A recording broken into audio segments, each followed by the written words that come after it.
Hello, beautiful souls. Welcome to my gear series with honest reviews and no paid sponsorships. Yes, I have a little bit more attractive background, which is not real. The microphone is not real, but me, I am very real elusive. In each episode, I will talk in detail about the different parts of my camping gear, clothing, tent, and everything I've used over the 5 past years. I'm not a professional and I never spend a lot of money on a super expensive gear, simply because I don't have it. So please don't take any of my videos as advice that you should do things this way, only sharing what works for me. In this first episode, I will talk about the most important thing, and that's a backpack. Over the years, people have laughed at my backpack. They said it was too big, too heavy, that I was doing everything wrong. But that wrong backpack took me across national trails, through injuries, and taught me everything I know about hiking, especially in recent years when lightweight backpacking has become so popular, and in some groups, the lighter you are, the better and more experienced hiker you seems to be. But in 5 years on a trail, I've maybe met 5 true ultralight backpackers. Around 95% of people I've met on the national trails had backpacks bigger than mine. Anyone who starts and grows on the trail knows that their first backpacking trip was actually overpacked, heavy, and honestly a bit chaotic. And with time, we all realized we didn't need all of that. Think about it like going to the gym for the first time. Over the time, you gain strength, you learn how to use the machines properly. And when you see someone new, you don't laugh on them. You help them. You share your knowledge. I admit I used to carry a lot of unnecessary stuff in the beginning. But none of the people who laughed at me ever told me where I could reduce the weight, especially if I couldn't afford lighter gear like a tent or backpack. I will probably never be an ultralight packer. It's just my personality. I'm a detail-oriented and a bit of maximalist, and I love making my camp cozy. I also feel like I need a good support on my back. My body is quite light, and I know my pack will always be heavier. So it's better for me to have a backpack with a proper support. My current pack is an Osprey Aura 50-liter backpack, and it's been serving me well for the past 3 years. At the end of the video, I also share how it performs on demanding trails. But let's start from the beginning. I've made several videos about my backpack, and I mentioned many times how it all started. I never thought I would be doing national trails or falling in love with long-distance hiking. I just wanted to go on a simple 2-day trip to Dorset. My first backpack was borrowed, and I had no clue what to take with me. I didn't have anything, no sleeping bag, no stove, nothing. I just packed some casual clothes and went out, put the backpack on for the first time.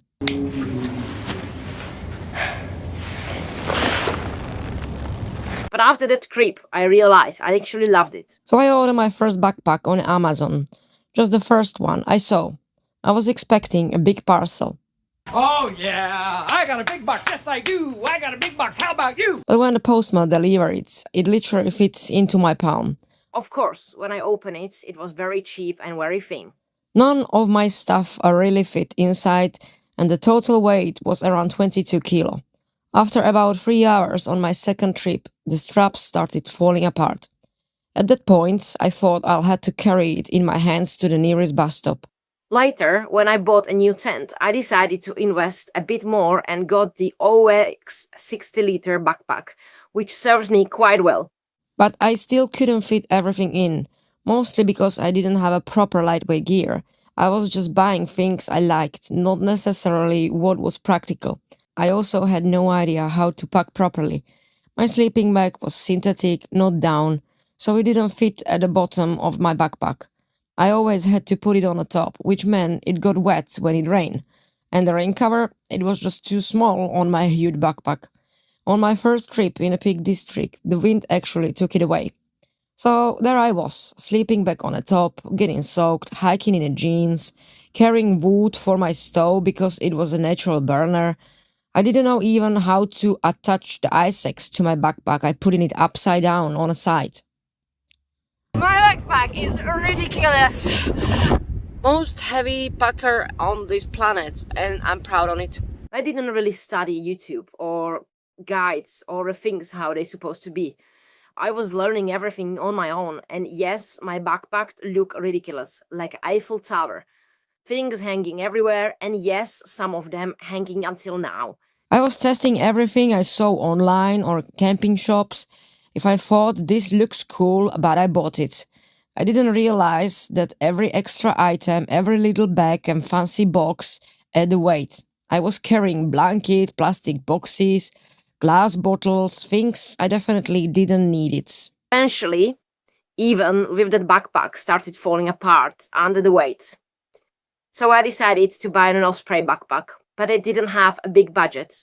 I found on a sale, of course, this backpack. I choose the biggest and as possible.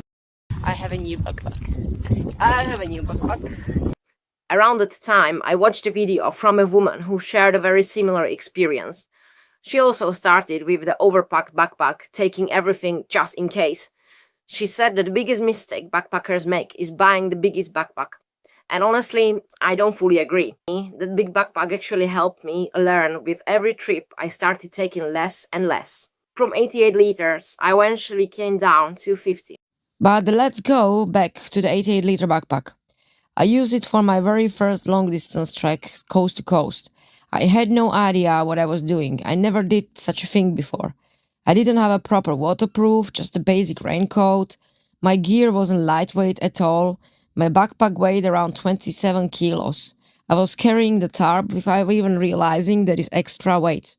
I'm in pain. I'm in so much pain with my pelvis on my back, on my lower back. After 15 days of carrying it, I developed a serious injury on my lower back and a pelvis. After that trip, I couldn't carry a backpack at all, for a while.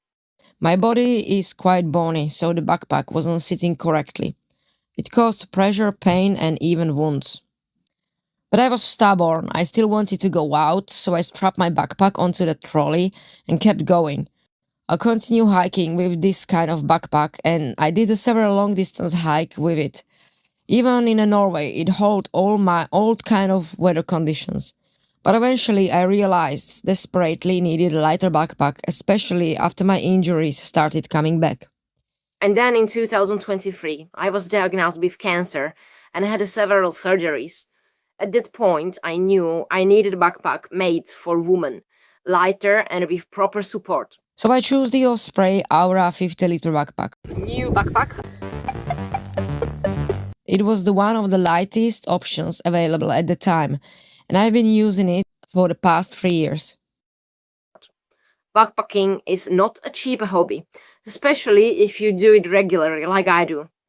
I'm out almost every month, so I need gear that is durable and supports my body, especially after everything I've been through. For example, on Kungsleden Trail, I actually suffered a pelvic fracture and I still hiked 200 kilometers without even realizing it first. That was again due to the weight and the pressure of my backpack and the results of my cancer treatment. It's now 4 years I've been using also unbranded. I created a great, quick, effective system to clip my camera tripod on a place where walking sticks goes, and in this little unbranded is living my baby drone. I would love to try the ultralight backpacking one day, but it's expensive.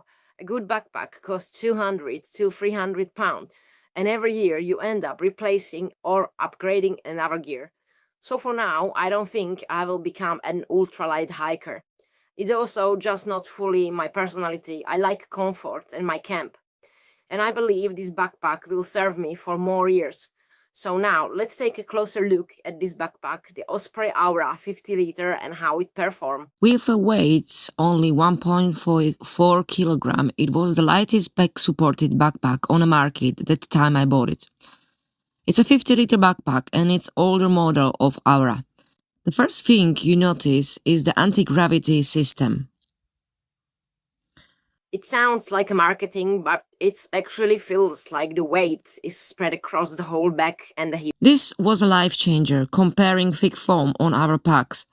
It doesn't press on my bones, and the ventilation, this is something I didn't think about before. The mesh back panel allows airflow so your back doesn't get completely soaked in a sweat. One thing I really love is how adjustable it is. You can fit it to your body, so it actually feels like a backpack as a part of you, not something you are fighting against. You can adjust also the hip belt for the winter hikes when you are wearing more layers. It also has lots of small details that make life easier on the trail if you are a pocket lover like me. I like easy access side pockets, perfect for the water bottles. You can reach your water bottle without taking the backpack off. A front strange pocket where I usually stuff my jacket and a waterproof pants, and a top lid for the things I want quickly, like snacks or headlamp.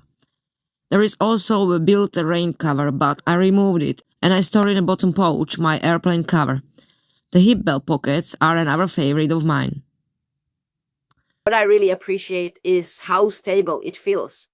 Even when it's fully loaded, it doesn't swing around. It stays close to your body, which makes a huge difference on an uneven terrain. This backpack went through a lot. So much rain, so much winds. Despite top lid lost its original color, I never had my things inside wet from the rain. I was using it only rain cover which comes with it, and despite the backpack was wet, all inside stayed dry. And even backpack quickly dry over the night. I'm not really careful if we think out placing the backpack on a clean surface. Despite a few scratches on a fabric, considering how I handle it is in a perfect shape. The biggest test was on a GR20 when I dropped fully loaded backpack with on bag down 3-meter cliff, and it rolled 300 meters down rocky ravine. I couldn't come down this bit, so I dropped the backpack and it was coming down. The backpack was going down over there, so I have to climb down and then climb back. No more dropping backpack. Believe it or not even the scratch, almost safe and nothing broke. Because 90% of my adventures required airplane transport, I ordered 3 years ago a special transport cover. Yes, it is bulky and heavy, 500 grams, and I have to carry it pretty much all hike with me, but looking on the state of this protection bag, it saved my backpack for 100%. Of course, sometimes I hate my backpack. I wish it's not so bulky and I never fit my old food there.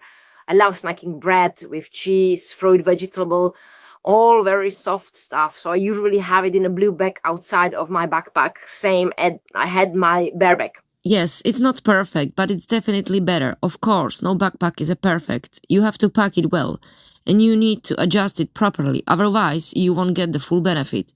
But once you do, it just works. For me, this backpack has been with me on so many adventures already, and I know it will come with me on many more until it holds.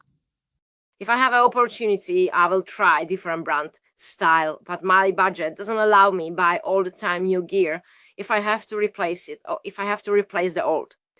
I don't own a room full of expensive gear, but I hope my little reviews help someone who perhaps trying to go outdoor too. So in the next episodes, I will talk about second most important thing, and that's a tent. My current tent was the life changer if we speak about weight. So see you in the next episode.